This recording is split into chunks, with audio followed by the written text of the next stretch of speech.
True hell is when the person you are meets the person you could have been. Oh yeah, I'm coming at y'all straight raw this year. No chaser. Okay, that's how it started 2024.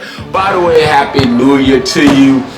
First video of the year, brand new studio. Hope y'all like my studio. I've been working my ass off trying to make sure this is all nice and beautiful for y'all. So hope y'all like the new studio. This quote came to me when I was listening to a podcast. What is it? A CEO podcast or something like that. But somebody said this: true hell is when the person you are meets the person you could have been. And it kind of just really hit home. I want you to think about this right now. This just comes to me right now as I'm making this video. Whenever you pass away, what are people really gonna say about you? He was productive, what, he always hit his numbers. You know, none of that really matters. You want people to describe you as he was loving, he'd take the shirt off his back for you, he was a family man. These are the things that we would like to be, or at least we want people to perceive us as. Loving, caring, you know, go above and beyond, hardworking, you know, and things as such.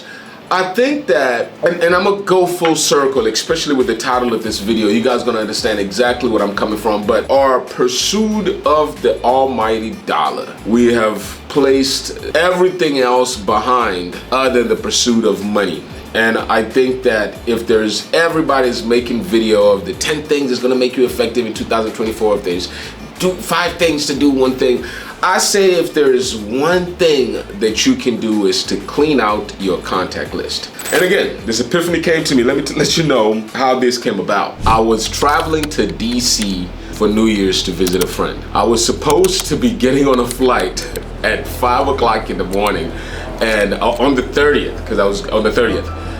And on the 29th, me messing around, decided to stay up late, and I didn't go to sleep until about like 1 or 2 o'clock. And when I turned on my alarm was set up to turn on a weekday, and I believe the 30th was like on a Saturday or something. I didn't wake up until like 5:30, and again, remind you, my flight was leaving at about 5 o'clock. I missed the flight. I'm stuck at the airport. It's a travel day, people are busy, everybody's trying to make it to where they're trying to make it, and I'm flying standby now because I missed my freaking flight. And when situations like these arise, most people are very stressful, you want to get to your destination. And I thought about it for a moment, like, even once I make it to my destination, Brian, what are you going to be doing? You're not going to be doing nothing but just drinking and watching YouTube or just doing some stupid shit. I mean, come on, you're not working, you're not, you know. And I was like, why don't you just make the most out of this situation? You know, and I decided that, you know what, I've been wanting to do this for forever. Let me clean out my phone list. And as I'm cleaning out my phone list, I'm listening to this podcast, and, you know, this guy's talking about, you know, how our society lacks connection. And it was just last year how the Surgeon General whatever came out in the United States and was talking about the loneliness pandemic.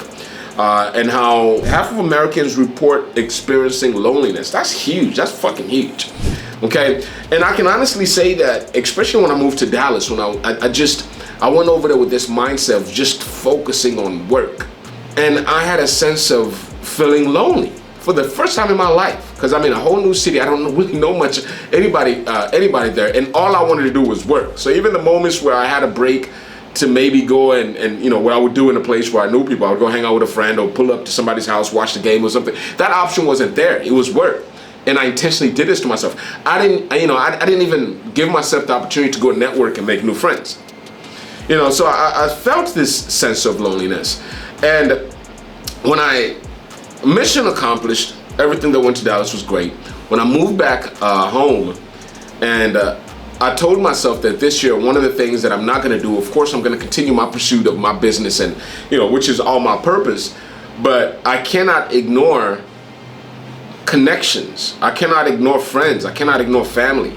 And I have to prioritize time for work and prioritize just with the same intensity the time for family, the time for friendship, the time for me. So I decided that, okay, I'm gonna clean up, and why do I say clean out the phone list? How many times have you gone to places and you meet people and, you know, hey, let me get your number, and you put it on your fucking phone, and you don't even know what their name are, you forget.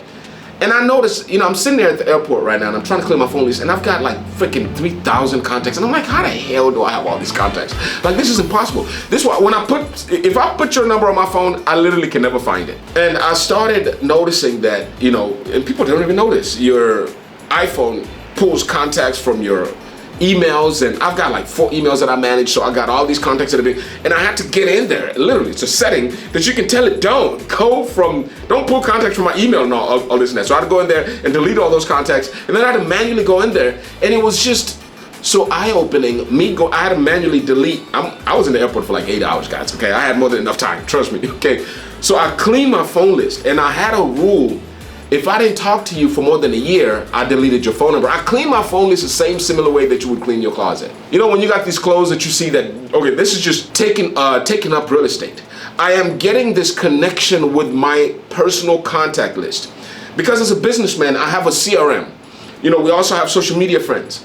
But for you to make it to my contact list, you have to be somebody that is pretty close. It's a relationship that I never really thought about. You know, contact was just contact. I'll throw anybody on there. But now I'm not throwing just anybody on there. These are the people that I am going to be intentional with to 2024 and moving forward. And I'm going to do this as a practice every single year of cleaning out my phone list. In addition to, and why am I cleaning out my phone list? So it'll allow me to connect better. You know, I was sitting there trying to text everybody Happy New Year, and you know how you do that thing where you got that copy and paste and you try to get your close friends, and I'm like, man, I'm going through my list, I'm like, this is way too many goddamn people on here. You know, there's people that I haven't talked to. Literally, I had numbers from high school on there. That's how old, because I've had my iPhone ever since like the iPhone came out, okay? That's how old and how long ago I've cleaned my phone list. So I challenge you as well. I know, you know, so again, everybody's watching videos, 10 things to do in 2004 to be productive, whatever it is. My challenge to you is clean out your phone list and connect with people more. You know, social connections is vital. It's as important as food. It affects your performance at work, your performance in the gym, and your performance overall. And I see how it can have a great impact on my productivity, you know. And I know that's an oxymoron. We're talking about you being too productive. So anyway, you guys see what I'm talking about. So number one challenge that I ask you to do, if you don't do anything this year, this month, this week, today, clean out your damn phone list. Another way is I've challenged myself to connect more, as I mentioned. I'm gonna listen more. I'm gonna share more, especially as we're sitting here in this camera. I've been sharing a lot with you guys from a business standpoint, also from a personal standpoint. And with this sharing thing, there's also balancing act that you have to do. One of the things that I did last year is I noticed how my relationship with quote unquote social media was unhealthy. And I decided to take a social media break. And I haven't posted anything on social media for like 8 months, other than on New Year's Day when I posted this quote, true hell is when the person you meet meets the person you could have been. And I want to get back to social media, but I want to be able to share meaningful things. This algorithms, social media is very important and vital in today's society. To me, in my opinion, it's almost up there with like utilities. You know, you can't really run away from it, especially in business. I have to be on social media. But I noticed the way I trained the algorithm before would go ahead and it was triggers for some of the different addictions that I was trying to control. You know, my addiction to marijuana, my addiction to just drinking all the time, wasting time. You know, and all these different addictions were triggered through social media. I also noticed how I started to developing this, you know, you're looking at social media and you start to get jealous of other people's lives, and there's this fear of missing out. There's this FOMO that increases your anxiety as you're going through your day. And you guys, I'm not here to talk about that. You guys know what I'm talking about. There's other videos that's been made about that particular topic. But what I've decided to do in order to fix that aspect of it, I've decided to change my relationship with social media. I've decided to curate my feed. I've decided to train the algorithm as to what I want and what I don't want. I am the guy that goes on there, and if I don't like something, if you're trying to post the booty shaking stuff on Instagram, I am reporting it. I don't want to see that shit no more, okay? I want to see business stuff. I want to connect with my community on Instagram. That's what I want to do, okay? So, you know, to come full circle, it's been said as well, and this is a scary, scary statistic, that lacking connection can increase the risk of premature death, comparable to smoking up to 15 cigarettes a day. Loneliness is equivalent to smoking 16 fucking cigarettes a day or some shit like that. Look it up. it's kind of really scary, you know, once you think about all these things, you know. I'll end this video with this, and I am excited, super excited about this year, but I'm gonna end this video with this. There's this quote by, what they call it, famous celestial Muhammad Ali, and you know, it's about friendship, and I'm gonna leave you with that. Most of the New Year goals are surrounded about money, money, money. I wanna change this thing around, and let's focus on connection and friendship as we get on to this new year. Best wishes to you.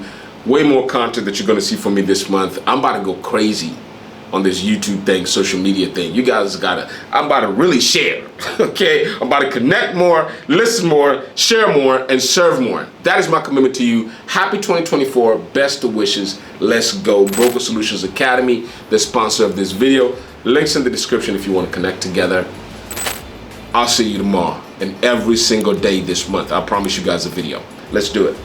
A friend is one who will not even consider giving his life for you. That's a friend. Everybody you name are with me for money and for what they can get. I don't have no friends. I wrote a poem that says, friendship is a priceless gift that cannot be bought nor sold, but its value is far greater than a mountain made of gold. For gold is cold and lifeless. It can neither see nor hear, and in time of trouble it is powerless to cheer. Gold, it has no ears to listen, no heart to understand. It cannot not bring you comfort or reach out a helping hand. So when you ask God for a gift, be thankful if he sends, not diamonds, pearls, or riches, but the love of real, true friends.